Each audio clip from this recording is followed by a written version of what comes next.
I've been hearing climate news throughout my adult life.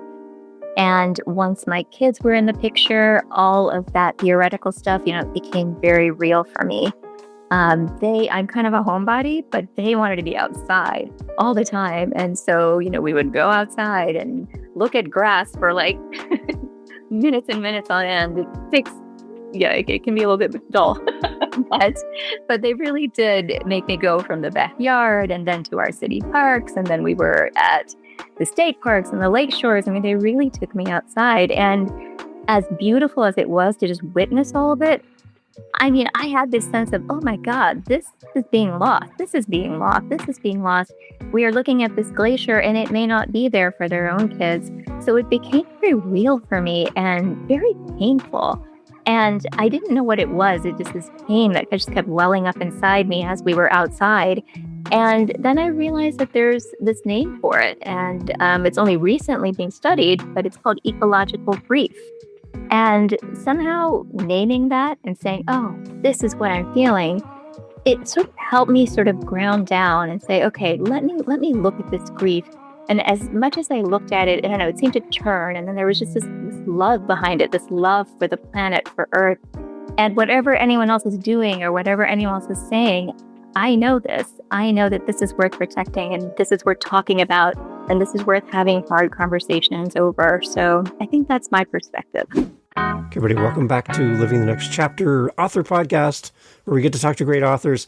And now, if you've ever heard of eco-thrillers, you're like, oh, what's that? Well, yeah, we have an author on the podcast today, and we're going to be talking about an eco-thriller, and I'm excited about this. I think I've had one other author on in the past with 500 plus episodes that have ever done anything like an eco-thriller, and it was a great conversation. I get to do it again with another author, so I'm really super excited to have our guest on the show today. Make sure as you listen to this that you go through and link and check out the links for our guest, and go and check out her podcast, her website and all the things she does.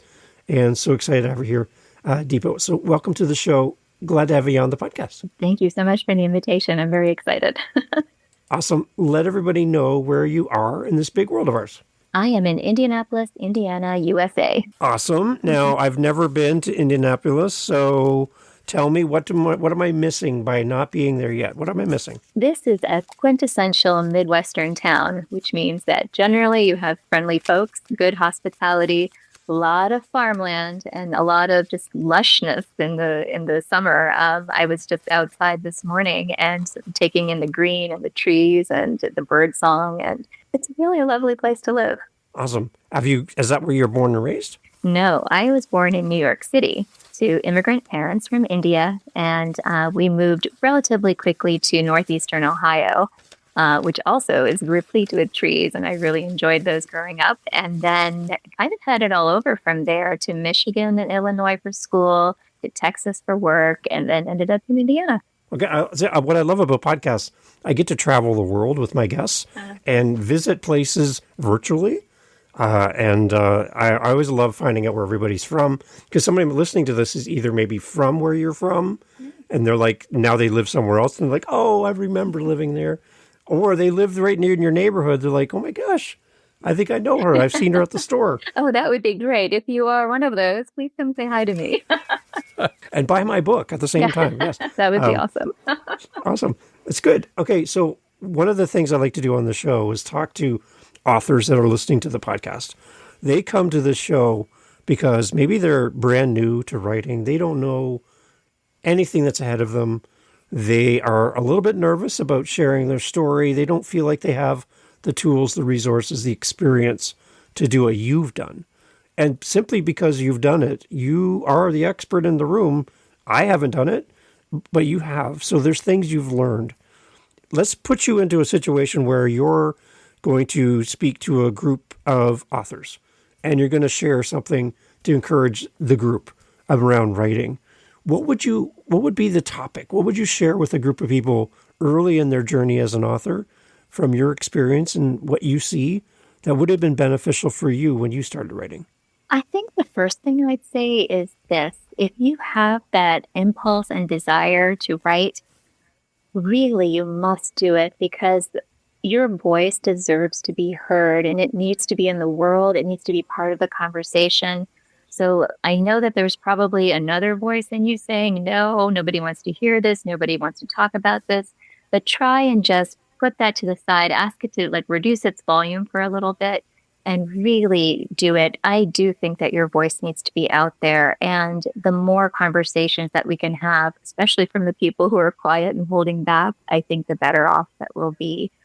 I think the other piece I would say, it is really surprising how quickly words can accumulate. It never feels like that on one day. On one day, you write and like maybe you get a paragraph, maybe it's just a sentence, maybe you just sat and thought and nothing was coming, but it all counts and it all adds up. And honestly, in a week, you might have a poem, you might have an essay in a month, you might have a book in a year, and that's something that we all need to read. So really just, even if it's 5 minutes, 10 minutes, whatever you can do during a day, trust that it's going to add up.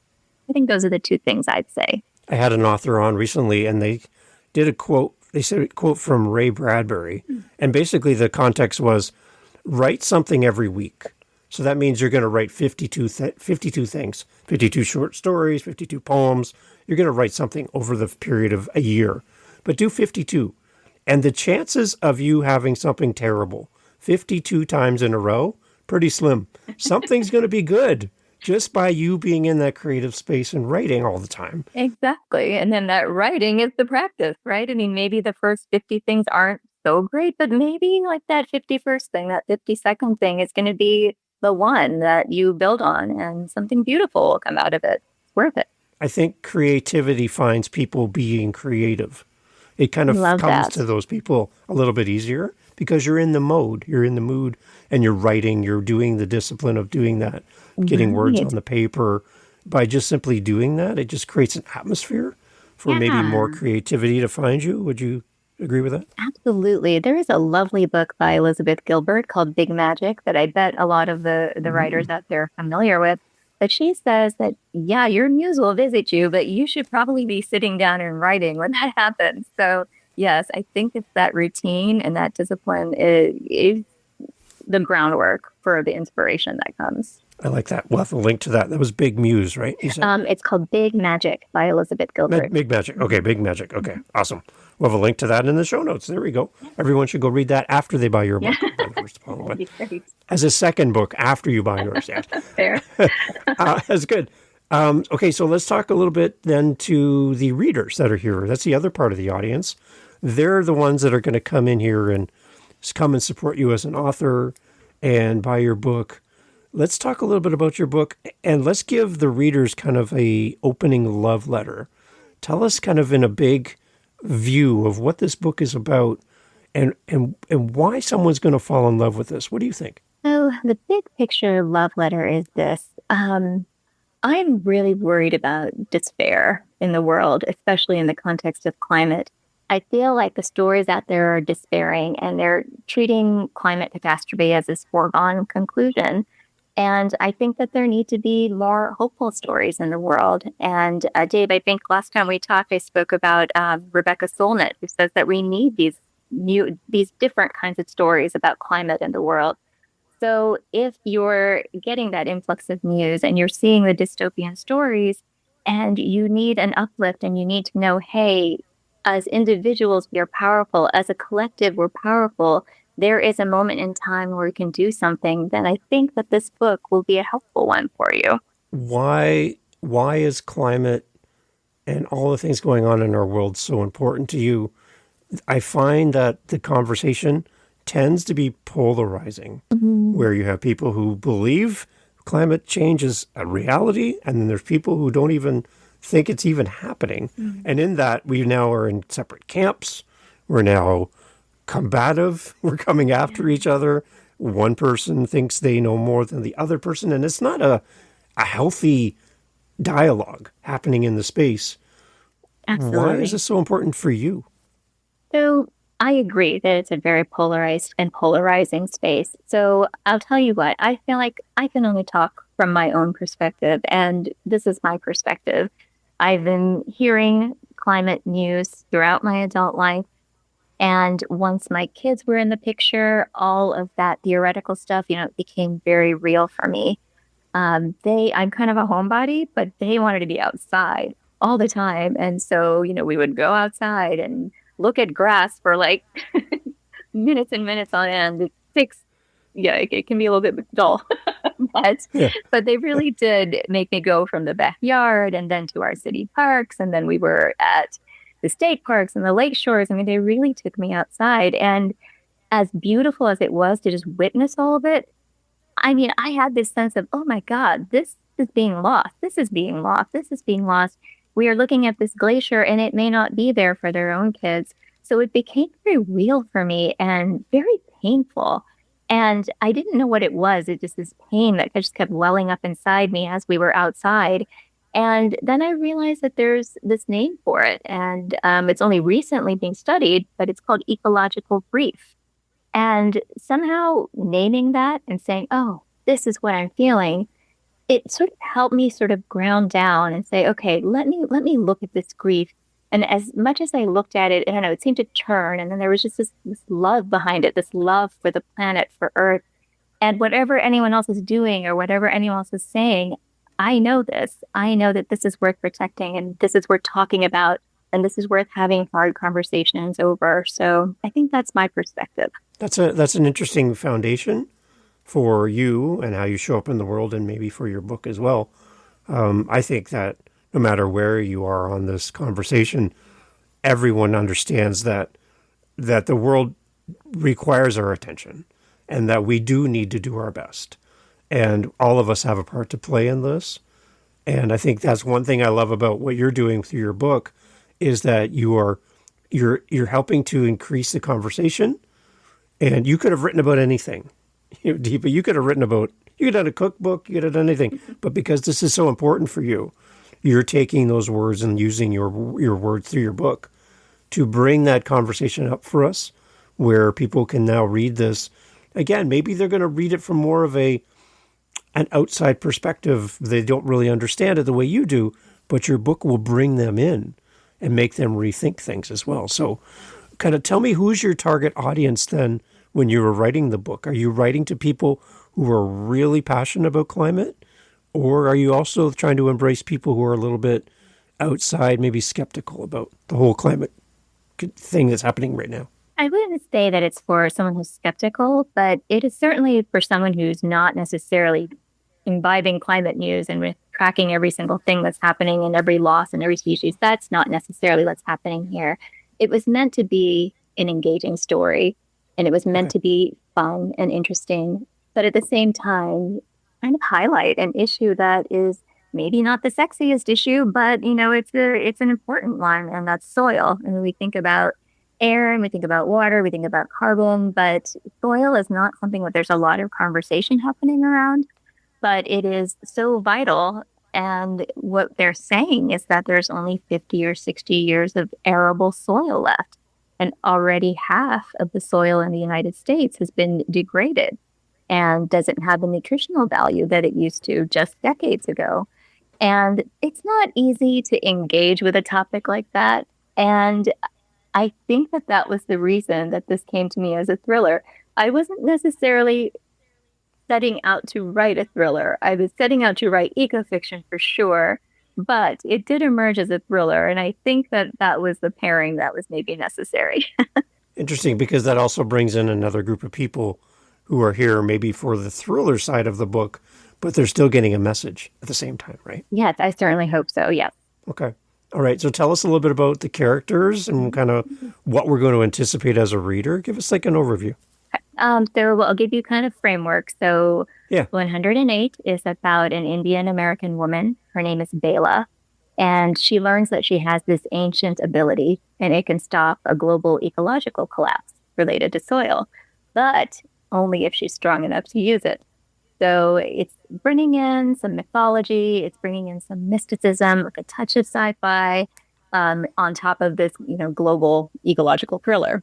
As we follow her story, is she like early in her journey of understanding all of this, or is she an expert in this? Kind of tell us a little bit more about that character.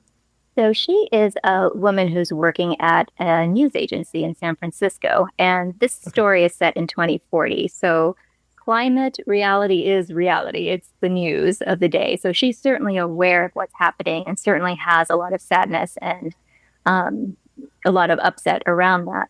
But I wouldn't say that it's like the one thing that she's working on. The incident that happens is a surprise to her. So she's on the night shift, she's funneling assignments to people, and she has this sudden out of body experience. And she finds herself in a rainforest in southwestern India and not understanding what on earth is happening. This has never happened in her memory. And she's watching as this kind of black, dark liquid is sort of pouring into the soil.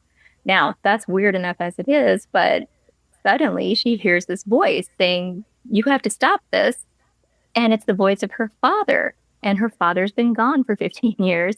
So already on top of this craziness, there is this other layer of what on earth is happening here. So that's kind of the incident that propels the story. So it's definitely a surprise to her. But the context, of course, of the story is a time when arable land, agricultural, like ready land has degraded so much that farming is not really possible anymore. And there's a company called Zedchem, led by that person, Zed, who has kind of promised the solution, and it's a chemical solution. And she starts to kind of dig into the data there and realizes that this solution is maybe not what it's all cracked up to be. And so she sets out, she's looking for answers, and she realizes that she has this connection to this ancient ability. And maybe it could be the key to stopping what's about to happen. So I'd say that's kind of the larger framework of the Hmm. story. Okay. All Yeah. right.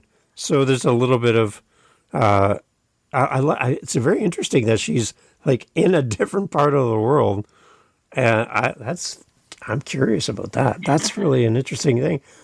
For you as an author, kind of how did you know how to formulate this book? Like, have you ever written anything like this before?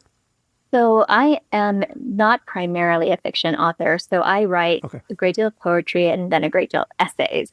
And I would say essays are probably my wheelhouse. It comes very naturally to me. So the fiction was I've done a little bit of short fiction that's been published, but never a larger collection and certainly not a book. This is definitely my debut novel. Um, it was just something that the character came to me first. Like it was Bela who kept sort of appearing as I was writing different things. And I was like, who is this person? And I would try to kind of sketch her out in words and write about her. Didn't know who she was. Couldn't connect her to anything. But, as I was learning about climate and reading eco fiction and eco thrillers, like this, she was kind of raising her hand saying, hello, I'm over here. And so they got connected that way. And then at first I was like, how? Okay, so she's this woman. She's an Indian American woman. She's a practitioner of yoga and meditation. And, she has a very, Eastern philosophy mindset. Like, what is she doing in this thriller? Like, it was not making sense to me. And then I was like, okay, I get it. This is a novel about ancient wisdom and how ancient wisdom actually says the same things that modern science says. And it's about taking care of Earth and acting in a way that honors Earth's cycles. So it was all kind of the same and it all clicked and it made sense. I'm like, okay, this is the book that's got to be written and she's the one who has to be in it. Are there any elements of you in your character Bela at all? Such a good Must be something, right? Such a good question, Dave. And I would have to answer yes. Okay. So she is, she's someone who's a little tentative, a little bit introverted, and jumping into the fray and like saying, "Okay, I'm gonna solve this crisis." Is not her. She has to kind of make a journey into her personal power and her personal agency. Like she has to learn these things, and she has to be told a little bit that, "Hey, you can do this." So that does feel a little reflective of my own journey. Does Bela naturally have the power within her to make this change happen? Or are we kind of following her journey as she finds her power to I'd address say this? it's the latter that we're following her Okay. journey to Okay. find it, understand it, and then use it and then embrace it because there's a lot of resistance in her. Like any I kind would of big think, yeah. challenge that we have, right? There's always like this, oh, I don't know, can I do this? And then, take some time to say, okay, I'm ready. I'm going to do this. Yeah, I would think that if you have a name, if you're popular, famous, people know you, follow you, you have a platform. So you have kind of an advantage in that to talk about climate change and talk about all of this, where Bela doesn't really seem to have that as a starting point, right? So she's got to kind of build up that kind of acknowledgement that she has the power to address something like this. So is that's kind of feels like for me as a reader that there's opportunity for me without having a name behind me to support me getting up and talking about my thoughts and my views. We can kind of see ourselves in Bela a little bit, and we go on the journey with her then. Absolutely. I would say one of the Okay. central messages of the book is that how much individual power and agency that we have. And it doesn't matter who is saying what. We do have this, and we have stores of inner wisdom, and we can, tap and access that often through yoga and meditation. But yes, you would very much hit the one of the messages on the head that yes, Okay. we have agency and power. Because I would think, too, the other side would be for people listening who feel like they have I have no way that I can help. Nope. Right? I feel like I see what's happening around me. I wish I could do something, but I feel like who am I? Right? Who am I to do anything and make a change? I love the fact that Bela doesn't come from a place of privileged authority, I guess, right? For sure. Where For sure. it's a little bit easier for her because, again, she's a movie star, a famous person, whatever, right? We can also see that if she can make a change, then we as readers can be just like her in that situation. 100%. And I Okay. genuinely believe that we can't we can't do that. We can't just say, "Oh, this is somebody else's job," or "This is too hard for us," and then not do anything. I think that we start really, really small, like tiny, tiny actions. And I would almost take a step back from there and say, even before the action, I feel like there's this mindset shift that needs to happen. Like as I mentioned, a little bit of a homebody, but I've really made this commitment to making sure that every day I go outside for a little while, even if it's hailing, just for a little while, because it's so easy for me to get lost in this digital world and online platforms, and there's so much work to do, and that disconnects me from the environment and world that I'm part of. And finding that connection again makes it very natural to want to protect, even if it's by a tiny action or a small thing or a phone call. It makes me want to do that rather than, oh, I've got to do this. And oh, this is so terrible and hard.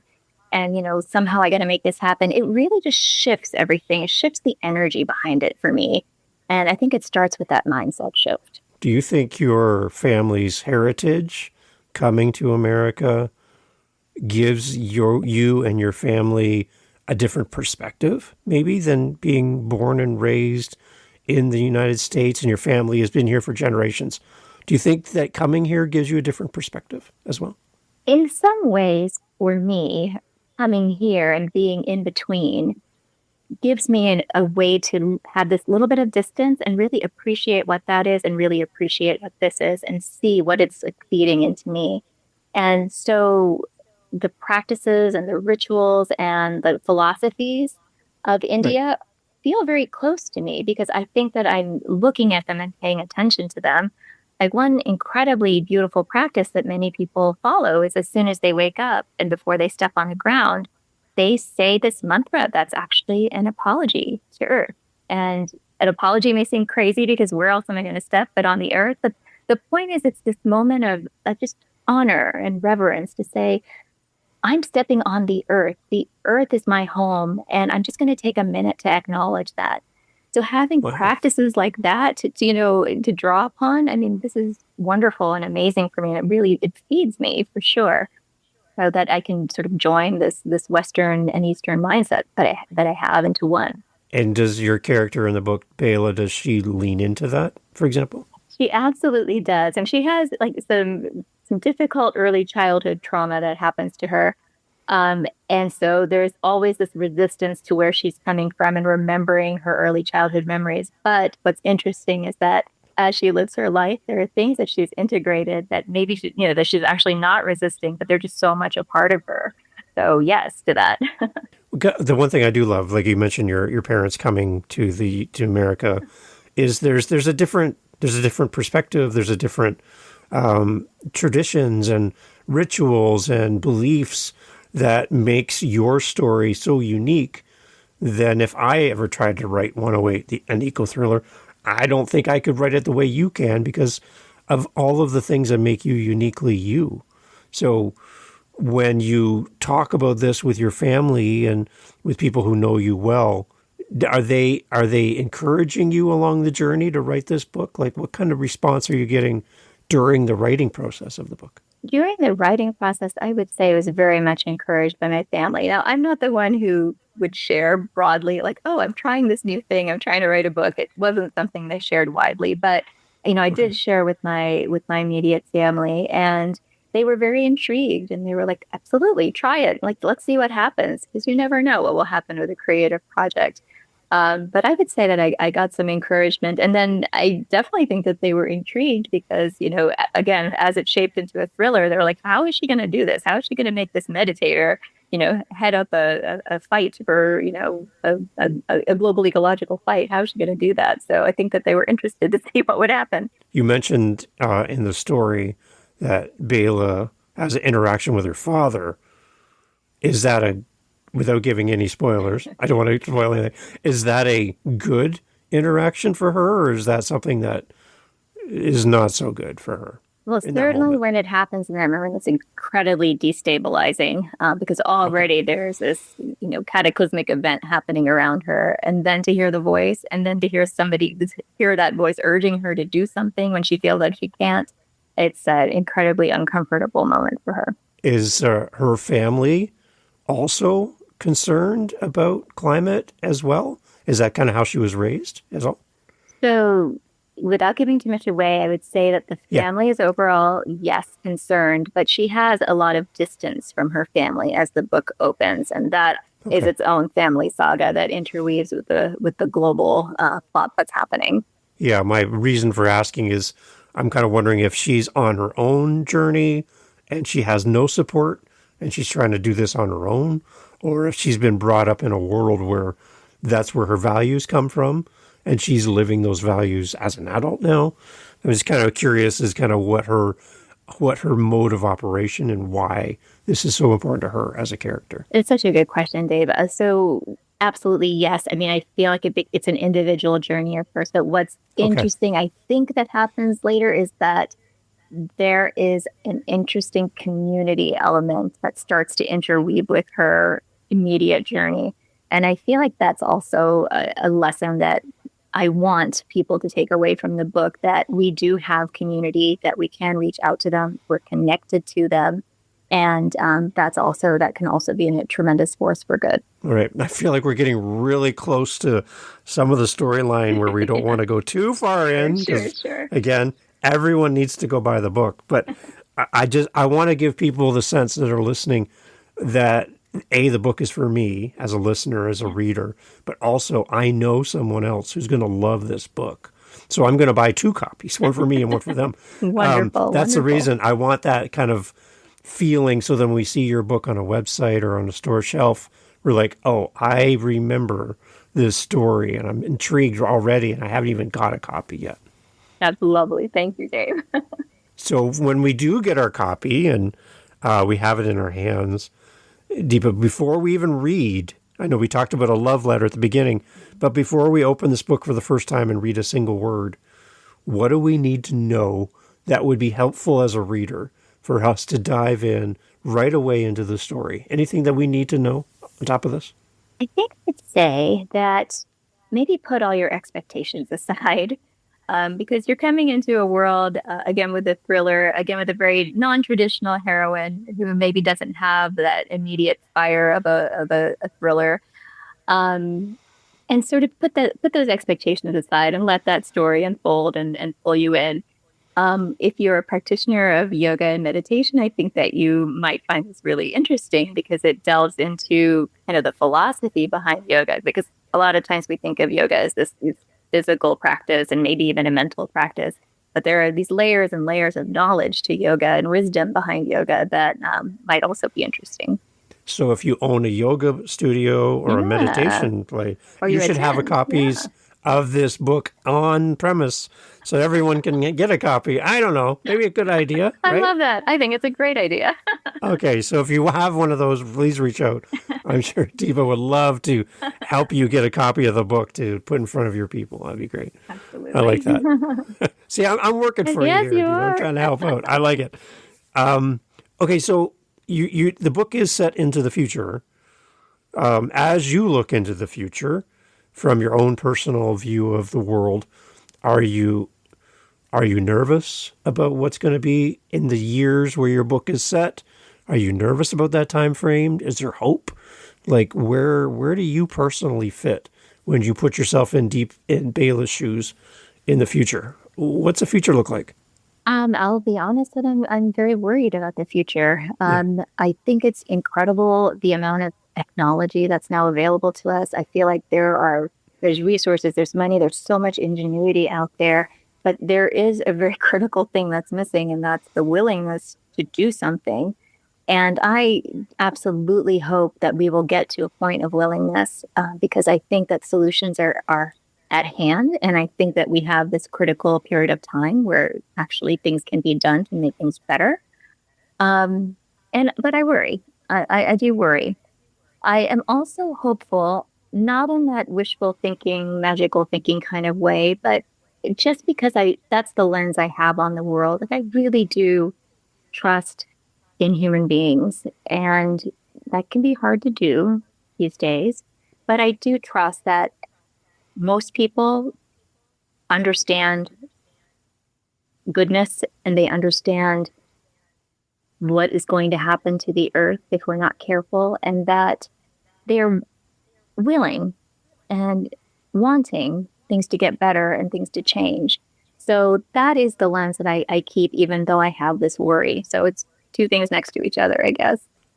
Yeah, when I look to the future, I'm curious because one thing I hear is people are looking for leaders to direct us on how to make things better. And if our leaders don't direct us, then we kind of absolve ourselves from any action. Because, well, if our leaders aren't going to do anything, I'm not going to do anything. But I don't think that's always the best. That's not the best way to do this. I think we, regardless of who's leading us in the moment, we all have something that we can do today, right? Even if it's something small. And it could be 100%. how we talk about to our children as well. So they 100%. understand, right? 100%. Yes. I strongly believe that I have a responsibility, not just to others, but to myself, to the world. And I feel like I'm grounded in that responsibility. And I hope that other people will find their way there too. Because there is a lot that we can do as people, as individuals, as small groups, as local organizations, local governments. But I think looking to somebody else to do it maybe is not the right course of action. And going back to your traditions and just that gratitude every morning and that realization that we're guests here.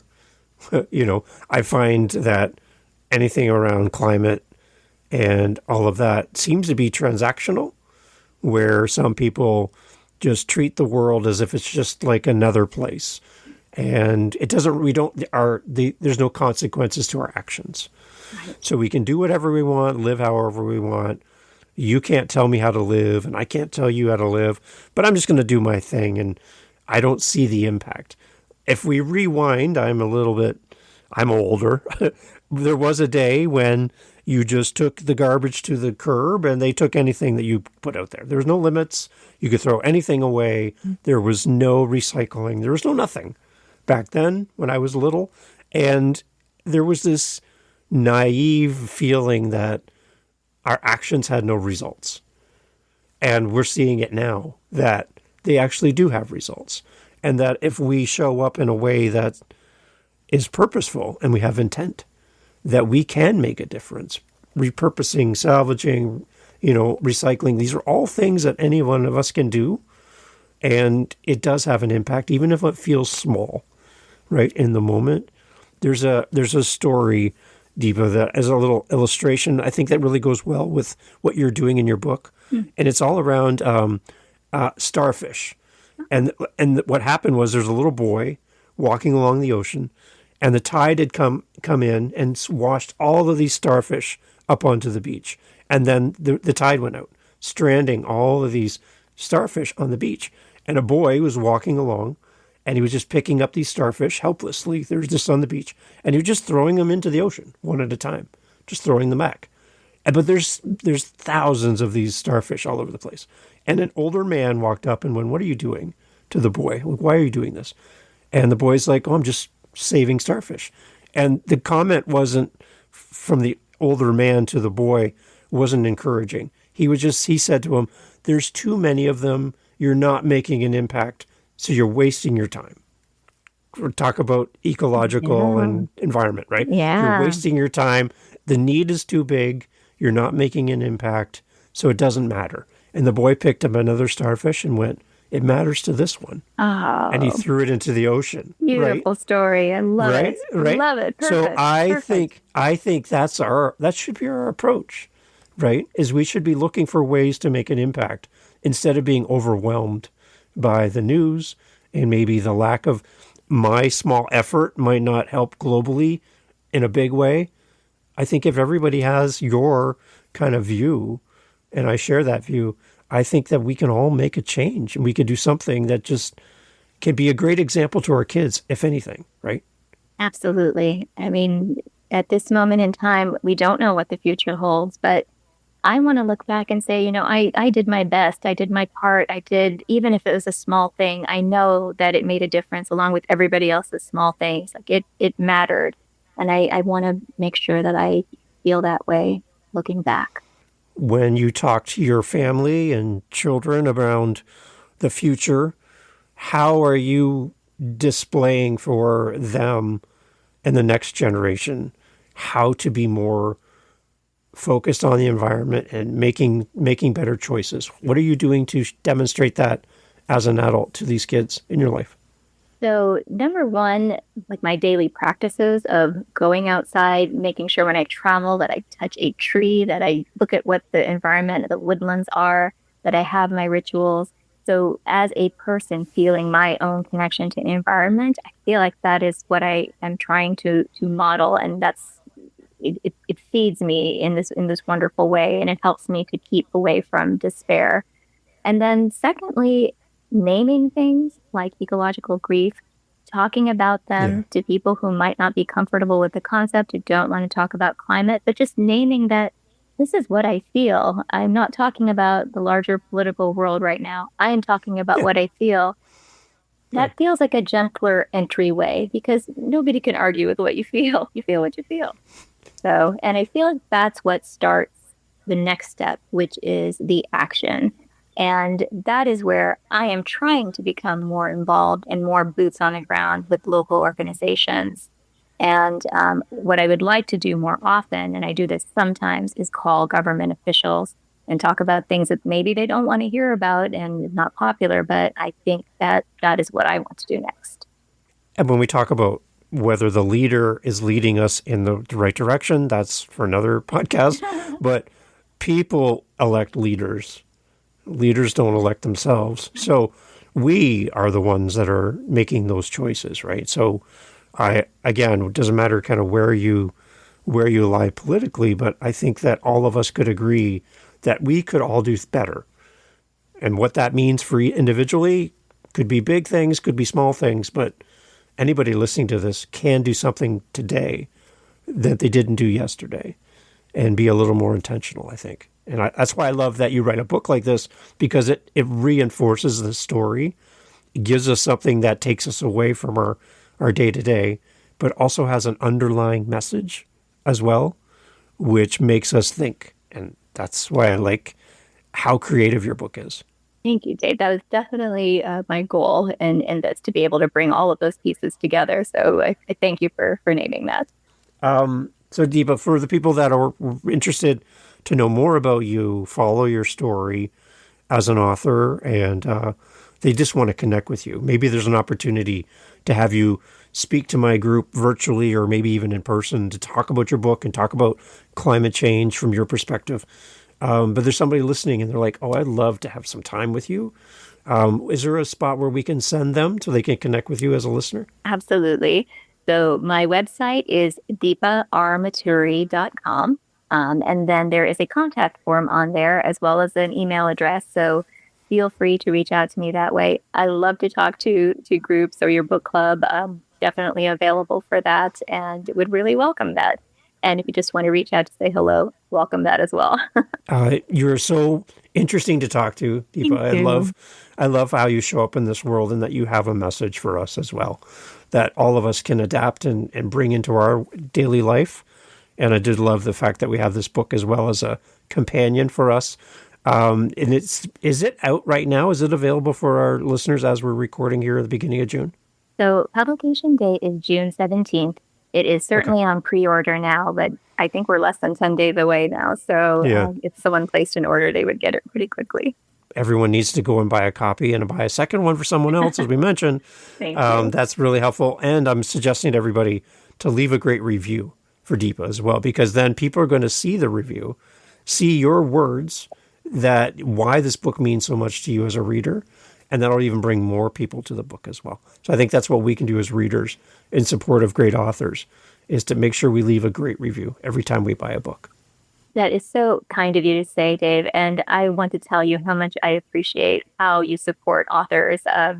Not always a lot of opportunities for us to be able to speak. I mean, sometimes our words just speak for themselves in our book, but to be able to talk and, elucidate the themes and kind of talk about the inspiration, it's such a wonderful opportunity. And I really appreciate it. Excellent. You're very inspiring, Deepa. I'm really glad to have you here.